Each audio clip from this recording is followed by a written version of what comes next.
Okay. Before we have our quiet time, let's all get on the same page.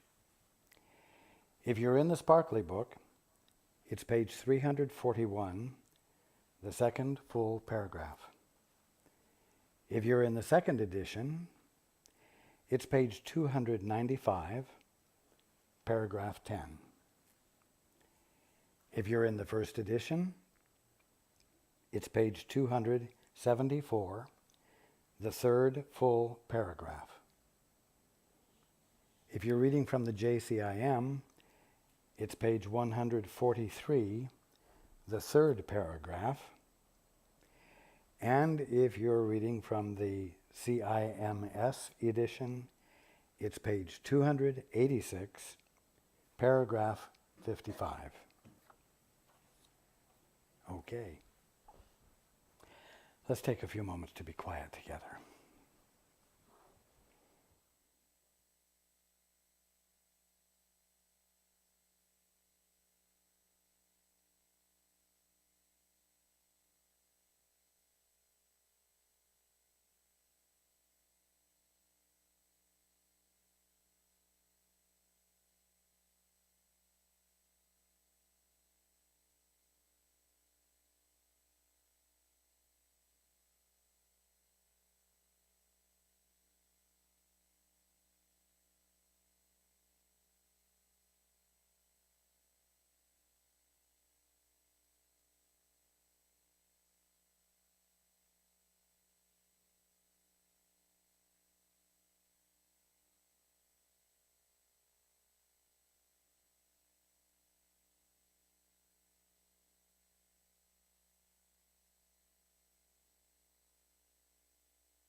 Okay.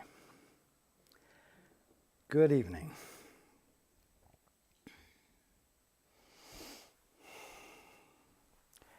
And welcome to everyone who's joining us on the internet.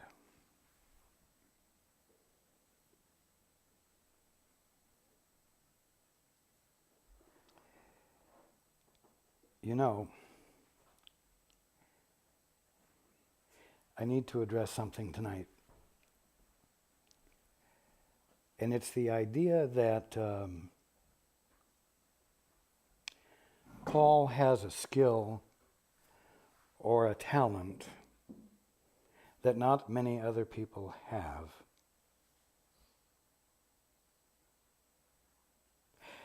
And that therefore his hearing my voice and relaying it is not something all of you who are listening are capable of doing.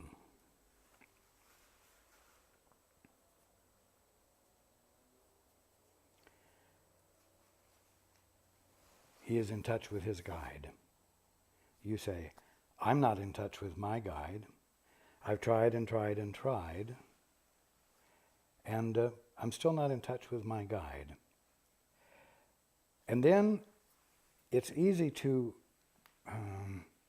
imagine that for those of you unlike Paul, those of you without this talent, there must be another way that works just as well. After all, God wouldn't leave you out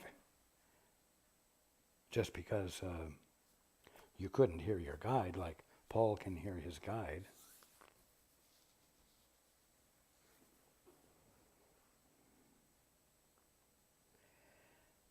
Many of you say, well, the system of thought that I've been using has been working quite well, and if I listen, even if I don't hear my guide, I might find myself realizing ways in which to use my system of thought better.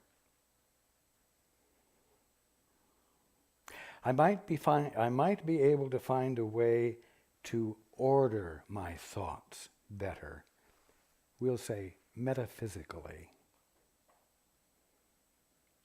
Through the use of metaphysical processes, thought processes. Some of you might even think that if you hear your guide is going to tell you how to better use your mind to order your thoughts so as to have more evidence of healing and transformation. First of all,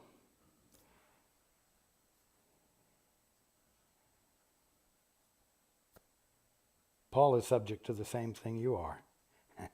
The need to stop ordering his thoughts.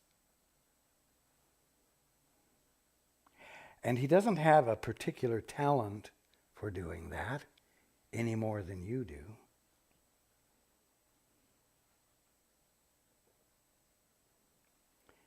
Although he loves to try to order his thoughts so as to have a better experience, a better out-picturing, you might say.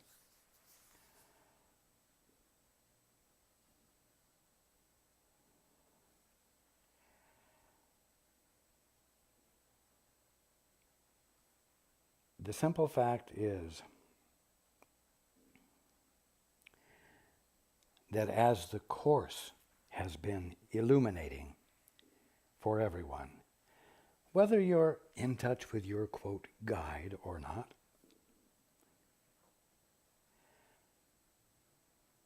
guidance is available to you, which the Course has referred to as coming from your guide, and which the Course has referred to as coming from the Holy Spirit. That the guidance comes from the Holy Spirit, and that it is essential for each and every one of you to make conscious connection with the Holy Spirit is an unavoidable fact. And every single one of you has the capacity. It is not a special talent.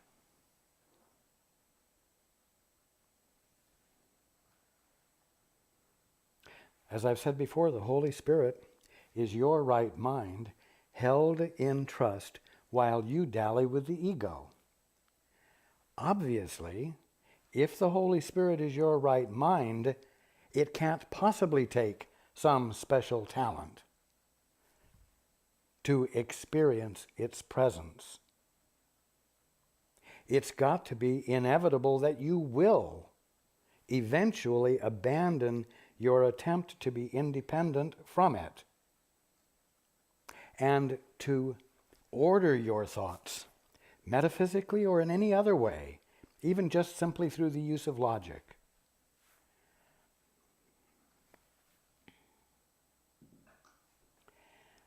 I'll be very clear with you on this. The only value there will ever be to consciously ordering your thoughts through whatever means you might use, including the use of logic, the only value it will ever have will be to bring you to a point where there is such clarity within you about the presence of God, even though it's only intellectual, and such clarity about what God must be, and such clarity, even though it's intellectual, about who you are as the son or daughter of God, and such clarity about what the nature of creation must be if God is the only cause and creator, it will bring you to the point where you have enough trust and a feeling of enough security to abandon all of this ordering of your thoughts and yield into God.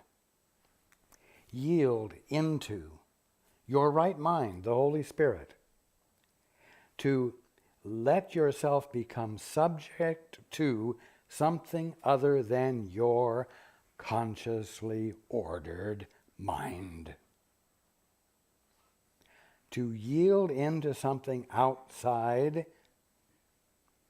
the self you have imagined that you are and confined yourself to.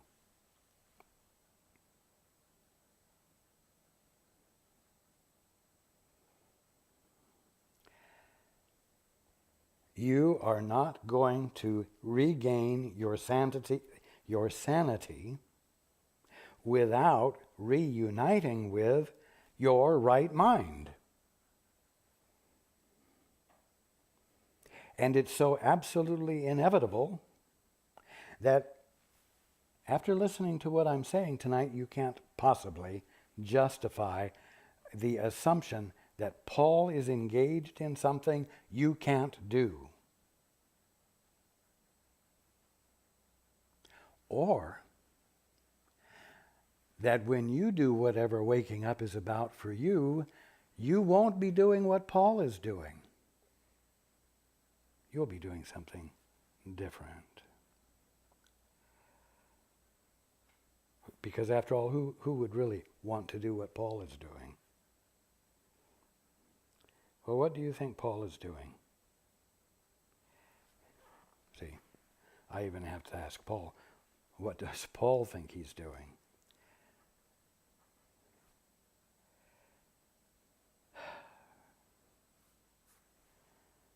Paul is allowing himself to not be an orphan. Paul is allowing himself not to function autonomously.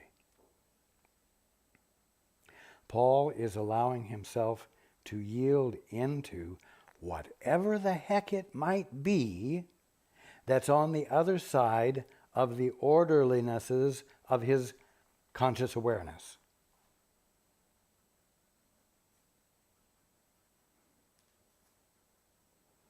And when it works best, he brings along with him no preconceptions about what he's going to hear or what he's going to experience.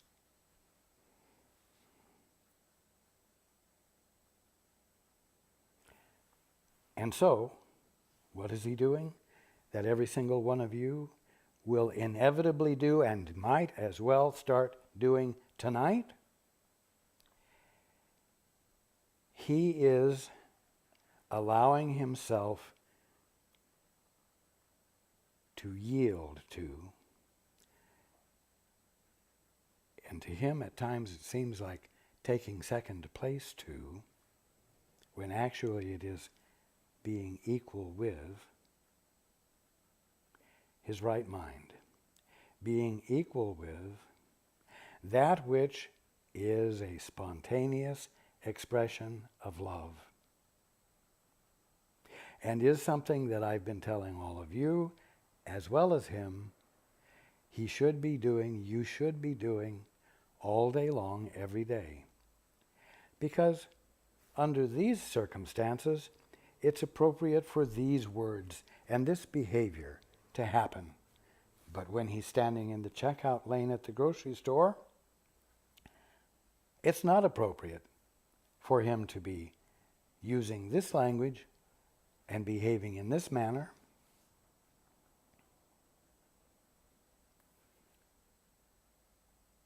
But there is a way for him to behave that glorifies God and illumines the setting beyond the general beliefs about what a grocery store is and what's happening there, which is, of course, that is all commerce and has to do with eating and feeding a material body and keeping it alive because it will die if it isn't kept alive. And it's all about buying matter and feeding matter to matter and blah, blah, blah. You think that's what it's about in the grocery store? Well, open your eyes up and be willing to look with innocent eyes. Be willing to say, Father or Holy Spirit, show me what's really going on here. Why? Because you're supposed to be experiencing what's really going on there, and you're supposed to be able to be present there from the divinity of you.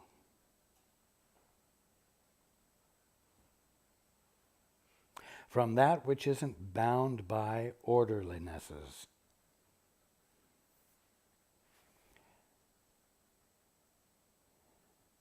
So if you think that there's some other way for you than the way there is for Paul, and you're using it as an excuse for not making the effort and providing the persistence necessary to get past your ingrained reluctances to connect with your divinity, then do it. Take the time. Bring the persistence. Get on with it.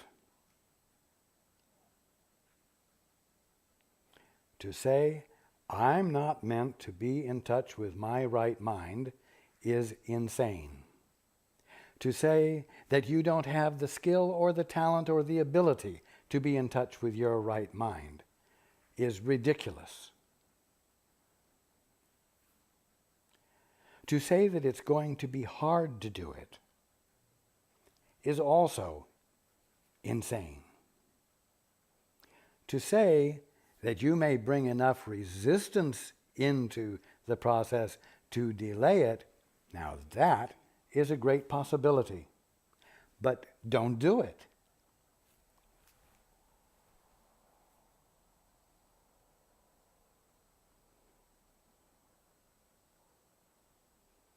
Now, we talked about these orderlinesses, these mental structures of definitions and mutually agreed upon definitions and so on and so forth. We talked about them as means of protecting yourself.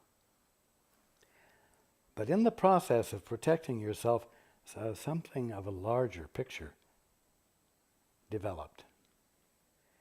And that was that you found that you had a particular way of protecting yourself that was different from the way Joe down the street developed his to protect himself. And the means of protection, the style of protection, the form of the protection became identified with each of you. Identified. And it was like, oh, this identification is my identity. The way I think, the subject matter I think about, the uses I put it to, all identify me. Can you see why there might be a reluctance to abandon the orderlinesses that you have developed? Do you see that it might be somewhat scary? Because at the bottom line, you think you're going to be abandoning your identity, and if you don't hold those structures in place, who in the hell or who in heaven's name will you be? And it's too scary to want to find out.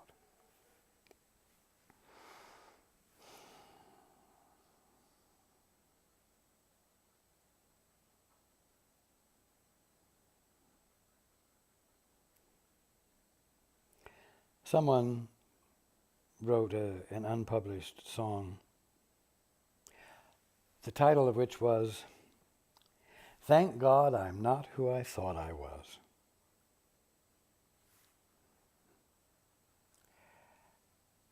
I want every one of you to consider the possibility that you might end up being able to say, "Thank God I'm not who I thought I was." And please understand that the successful study of the course is going to bring you to the point where you will say that.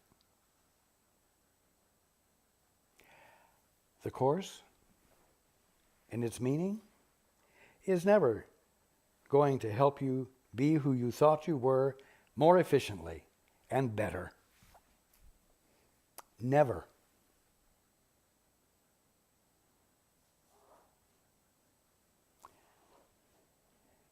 I want to wake up. But boy, I don't want transformation.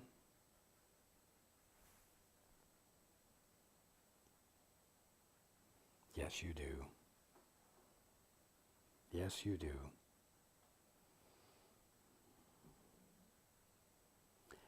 I keep pointing out that the true experience of who you really are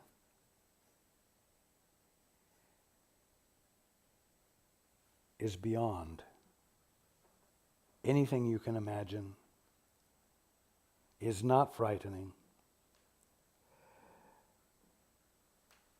It exists in perfect equanimity. It exists in perfect safety. Because in it there is no threat. Because there is coherence. There is unity.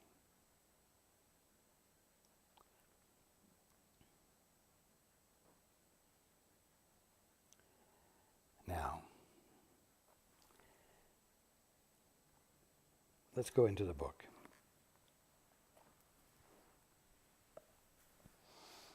It is impossible to remember God in secret and alone. You can talk about God alone. You can talk to God in secret. Just you in your mind talking to what you think God is.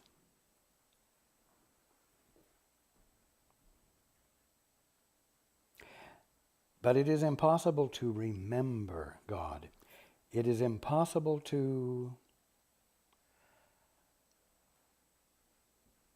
have the experience of union with God all by yourself. Either in remembering God, you are also going to remember your brother, your brothers and sisters, or in the connection, the genuine connection with them, you are going to remember God. But it is not going to happen except in the context, for lack of better words, of family.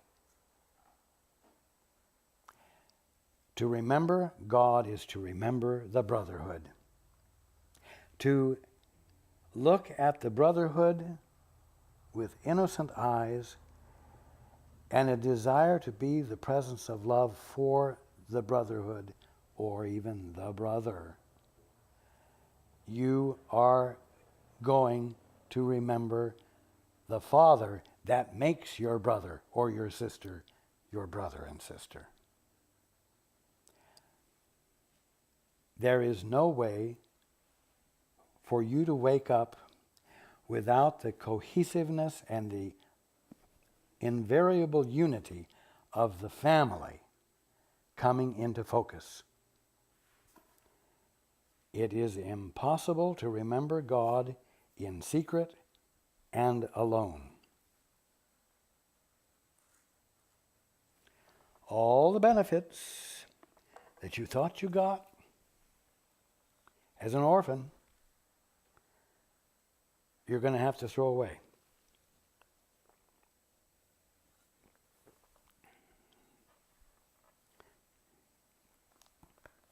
All the special dispensations that you were able to wheedle out of your brothers and sisters because you were an orphan. And all the bennies that they were able to wheedle out of you because they were orphans will have to be abandoned. And the satisfaction you got from the skill you brought to the process will have to be let go of. A lot of things that satisfied you will have to be released. But you know what?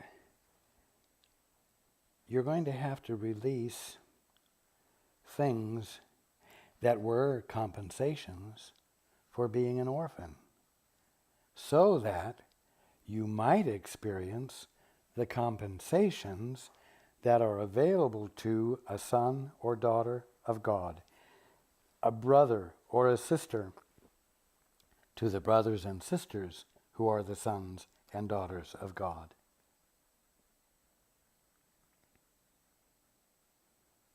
But you're going to find out that you have a great investment in these bennies, these benefits, these special dispensations, and even certain positions you've achieved where you get more bennies than someone else does.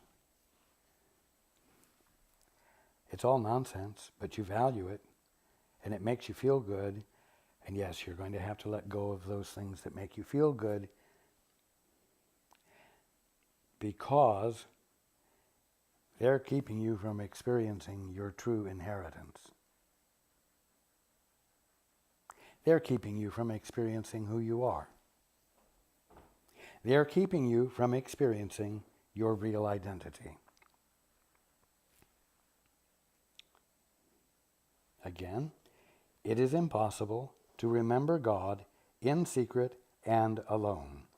For remembering Him means you are not alone and willing to remember it.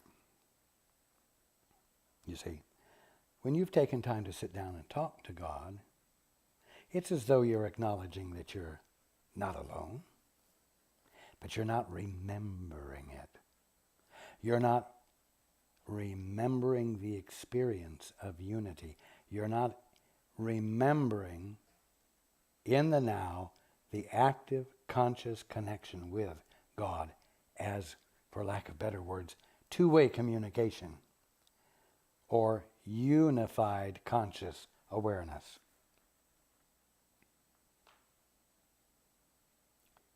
take no thought for yourself. Well, what do you mean? Take no thought for yourself. What is taking thought for myself? Well, I'll tell you something. Every single orphan in the orphanage takes thought for himself. He gets up in the morning and assesses everything on the basis of himself and what his needs are and what challenges he might meet that keep him from experiencing his need being fulfilled. So he takes thought for himself. Very seldom does one wake up and think of Henry next door and take thought for him and let that take precedence over taking thought for himself. It's just a simple fact of life, isn't it? Take no thought for yourself, for no thought you hold is for yourself. In other words, there really are no private thoughts.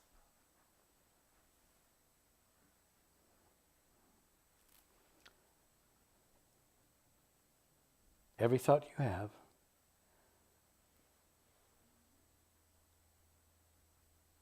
colors or reflects on every other son or daughter of God, every other brother or sister. It colors your perception of them, changes the way you behave toward them, and creates an energetic or mental environment that is felt and is either uplifting or depressing to the brotherhood. At least the brothers and sisters who insist upon seeing themselves as orphans. Those who are awake certainly feel it, but they are not successfully depressed by your negativity or your valuing of untruth. But they feel it. And they look forward to the time when you cease this, so that all may rejoice together in what is true. So there are no private thoughts. Take no thought for yourself, for no thought you hold is for yourself. Now, if you would remember your father, in other words, if you would engage in doing something besides taking thought for yourself, if you would remember your father, if you would allow for and want the conscious experience of having his mind, of having his conscious experience of reality, let the Holy Spirit order your thoughts. Here we are again, you see. Does it say, if you would remember your father, do what Paul Tuttle is doing? No. If you would remember your father, let the Holy Spirit order your thoughts. Which is what Paul is doing, but that's irrelevant. If you would remember your father, let the Holy Spirit, let that which is nothing more than your right mind, order your thoughts. And give only the answer with which he answers you. Paul is giving right now only what I am giving him. He's not introducing any of his own personal theories and so on and so forth. If you would remember your father, if you would have the conscious communion with God occur in your experience, let the Holy Spirit order your thoughts, and then, I'm adding the word then, give to your world, to your brothers, your sisters, only the answer with which he answers you. Share the vision that is shared with you. Everyone seeks for love as you do, and knows it not, unless he joins with you in seeking it. Everyone seeks for love as you do, and knows love not. unless he joins with you in seeking it. Now, what I want to make clear is that, as you know, you're confronted either with love or a call for love. Those are the only two things you're ever faced with from a brother or a sister.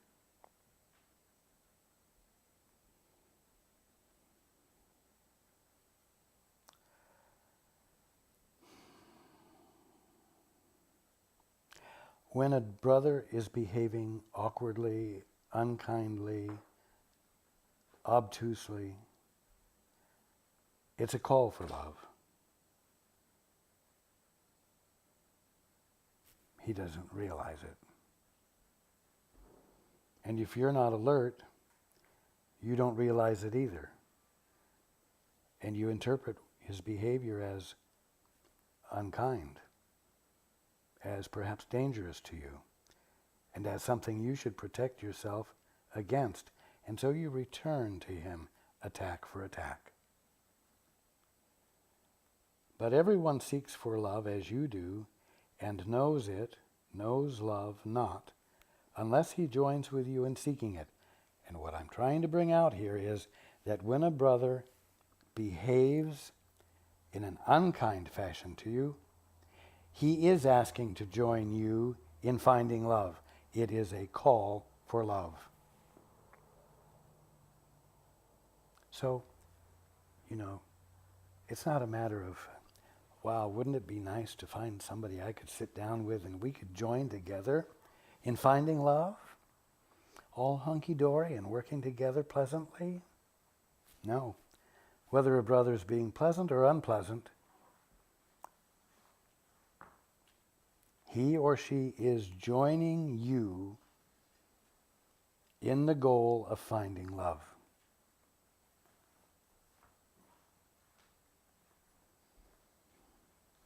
Everyone seeks for love as you do and knows it not, unless he joins with you in seeking it.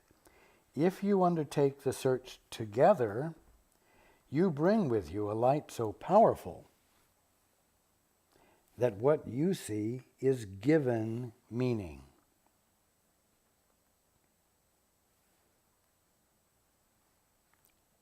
And this applies to you and the lady on the plane who is experiencing great fear.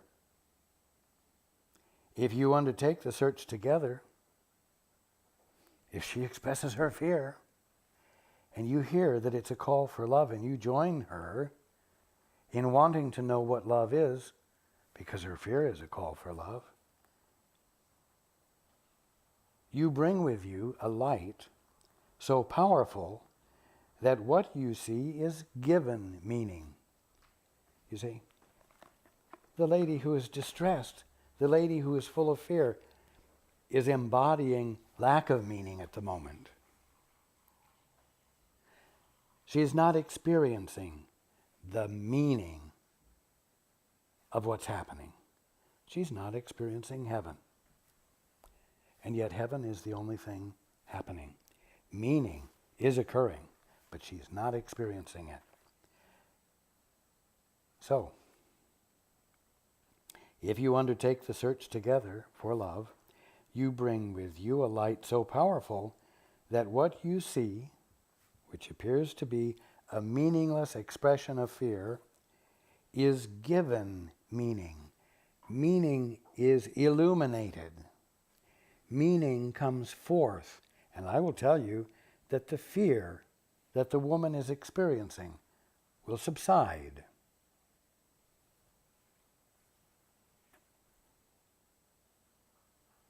The lonely journey fails because it has excluded what it would find.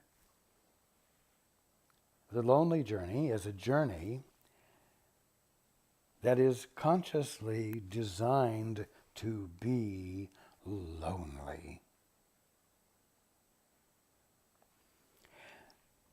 The experience of being an orphan is designed to be a lonely, fatherless, motherless, brotherless, sisterless experience.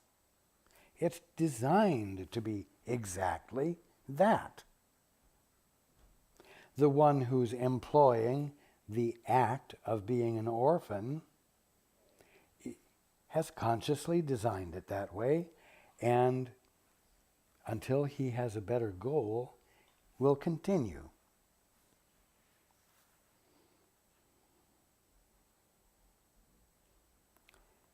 The lonely journey fails because it has excluded what it would find.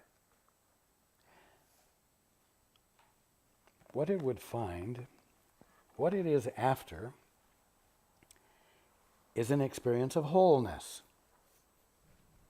A wholeness achieved through autonomous effort.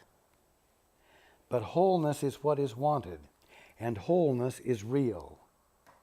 Health is what is wanted, and health is real.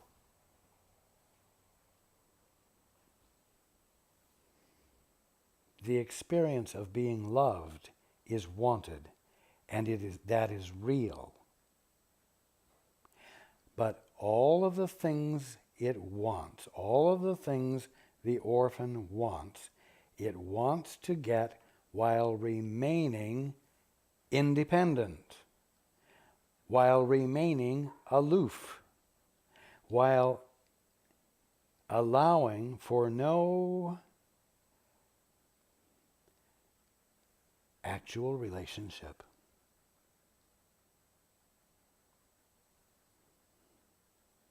And so it excludes the only thing that would truly give it what it wants. Now, as God communicates to the Holy Spirit in you, so does the Holy Spirit translate His communications through you so you can understand them. I'm going to put it this way to make it perfectly clear. Paul gains understanding of the truth by sharing it with you as he's doing right now. If he sits and talks to me all by himself, he can learn. But the learning does not become full until he cares to share it. Listen to this again. As God communicates to the Holy Spirit in you, so does the Holy Spirit translate God's communications, through you so you can understand them.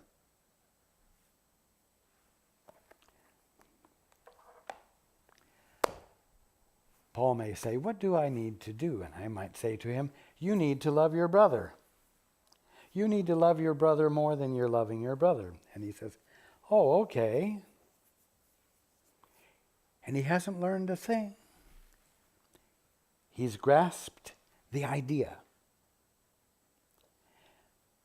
But if he happens to be the one on the plane sitting next to the woman who is full of fear, he now has the opportunity to express love to his fellow man by not being offended at the imposition on his time,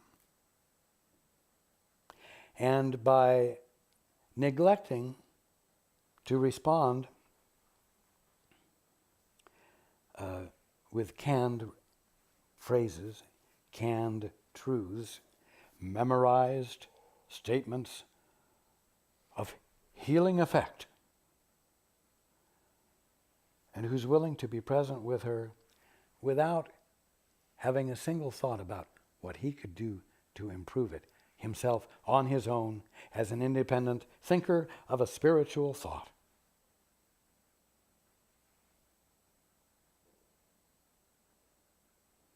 You see?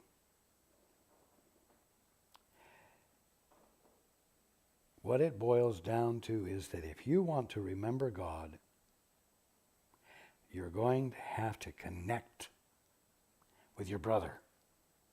You're going to have to stop distancing yourself from your brothers and sisters through the use of concepts and definitions and orderlinesses that give you distance from your brother,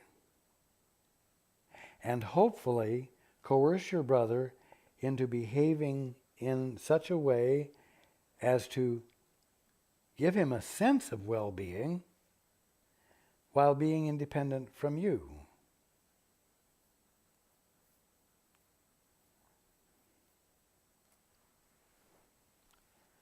I'm going to be very blunt with you. When you're bothered by your brothers and sisters, when you feel that they are imposing on you, very simply, you see them as challenging your identity. You see them as challenging, if nothing else, your integrity by pulling on you and causing you to abandon your orderliness and causing you to neglect the carrying out of actions on your part that what? Confirm your identity well. And allow you to look good to those you would impress with your orderlinesses. You see?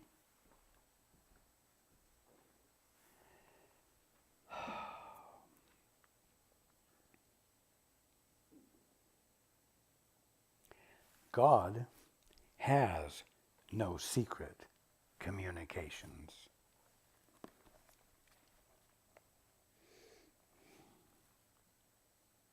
For everything of him is perfectly open and freely accessible to all, being for all. Now, they're not only accessible to all, they are communicated to all, always.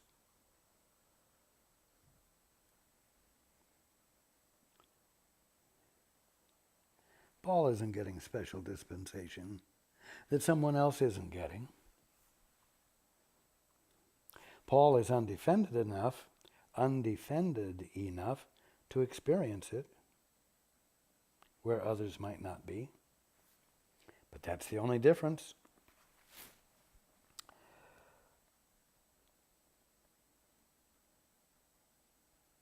God has no secret communications, for everything of him is perfectly open and freely accessible to all, being for all.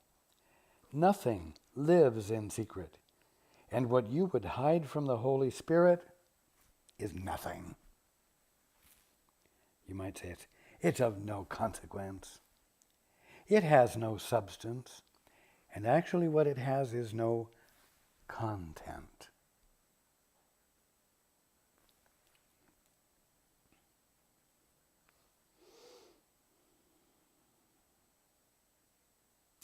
Every interpretation, every concept, every definition you've made up, every interpretation you would lay upon a brother is senseless.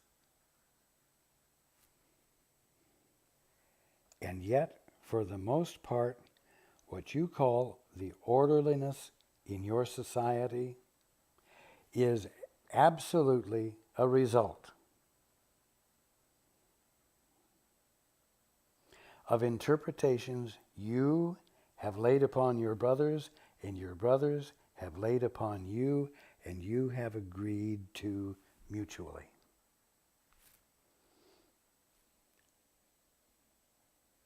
And that's not a relationship. That's not even conscious connection. It's just a bunch of robots following their patterns, doing them obediently and reinforcing them with each other. And they all seem to be in perfect harmony. But there's no consciousness. The Holy Spirit is nothing more than your right mind.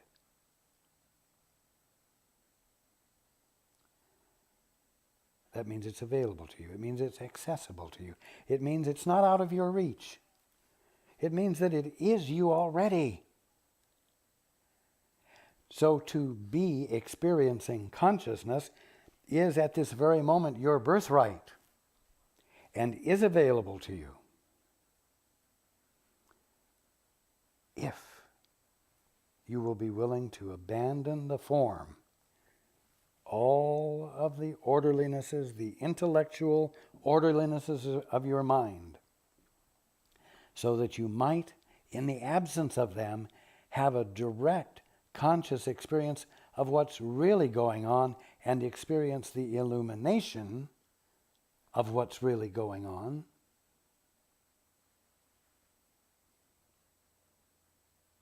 And see who your brother really is, and see who you really are.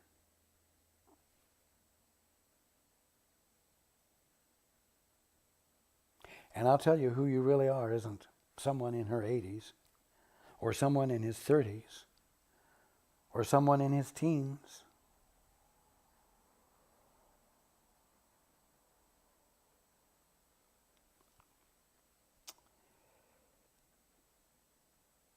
Every interpretation you would lay upon a brother is senseless, and vice versa. Let the Holy Spirit show him to you and teach you both his love and need for love. Let the Holy Spirit show him to you. Well, in order to let the Holy Spirit show him to you, you're going to have to invite the education of having your brother shown to you. So you're going to have to abandon your autonomy.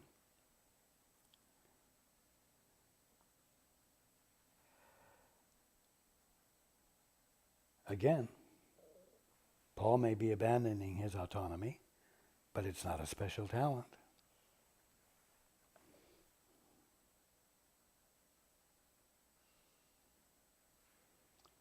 And again, every single one of you needs to be attending to abandoning your autonomy. Needs to be inviting the education that the Holy Spirit, that which is nothing more than your right mind, is intent upon sharing with you the moment you'll give it your attention. And not have explanations of why it won't work for you. Let the Holy Spirit show him to you.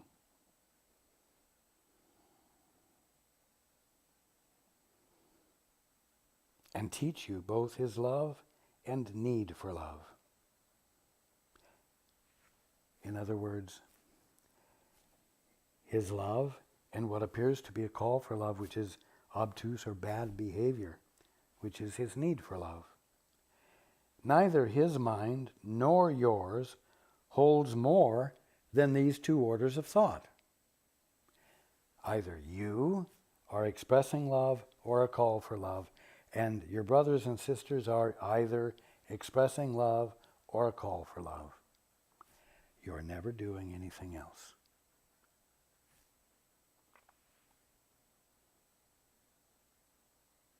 The miracle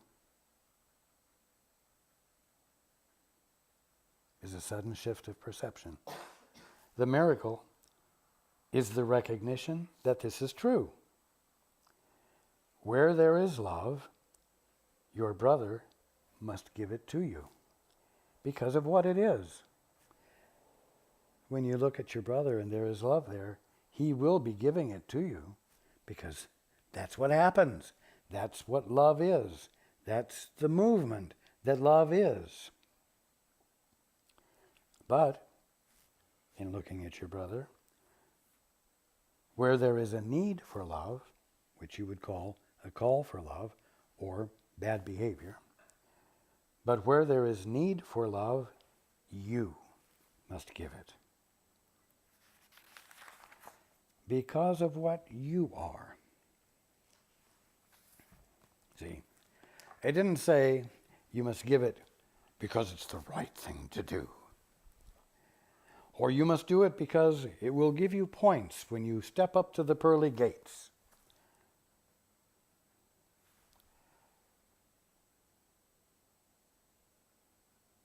It didn't say do it, you must do it because it will help you to be a better orphan. No, it said, but where there is need for love, you must give it because of what you are. Long ago, we said this course will teach you what you are, restoring to you what? Your identity.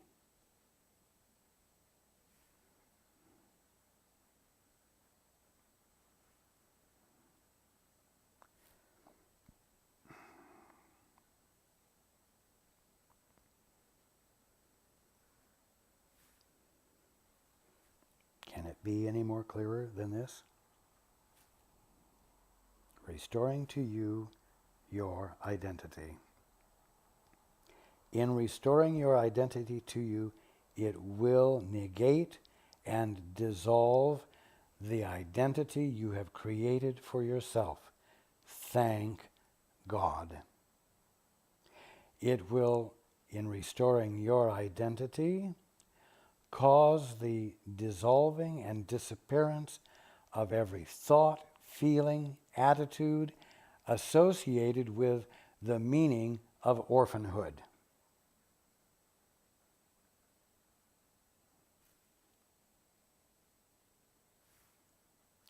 It will erase any false identity you have been entertaining, reinforcing, and claiming as yours. The miracle becomes the means of sharing it. The miracle. The sudden shift of perception. The sudden shift of perception about what?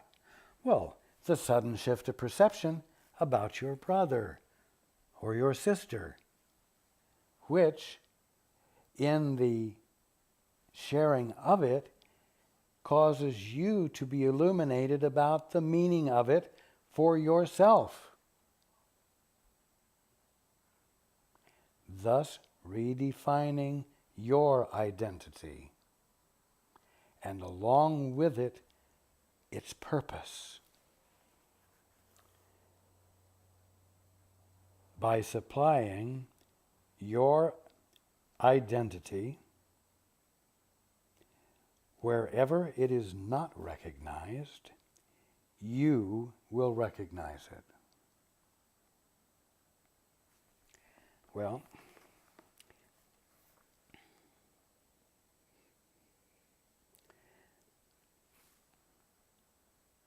everyone who knows you as the orphan who lives on the top floor of the orphanage, in the best spot available,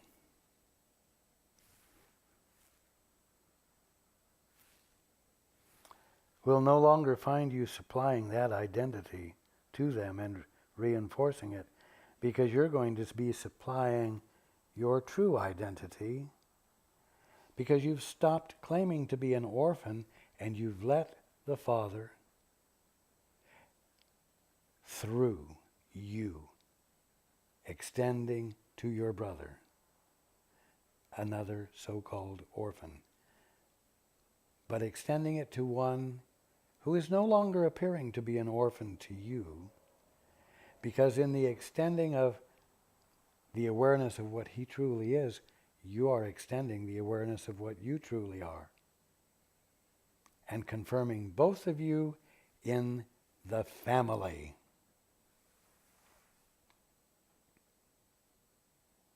The miracle, your willingness to experience a sudden shift of perception, becomes the means of sharing it, sharing your identity.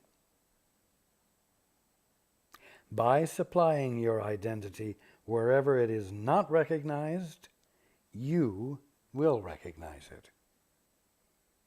And God himself, who wills to be with his Son forever, will bless each recognition of his Son with all the love he holds for him. You see, the experience of the wholeness of family comes together in oneness, in unity. Nor will the power of all his love be absent from any miracle you offer to his Son.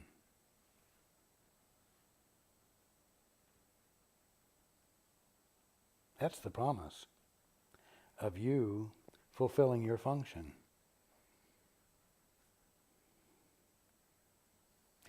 By letting that mind be in you, which is your only right mind.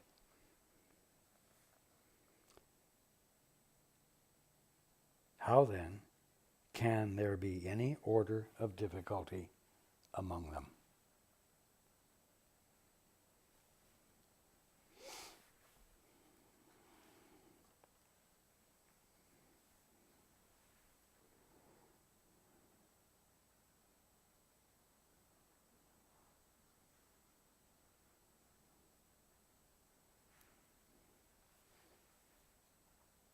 What else can I say?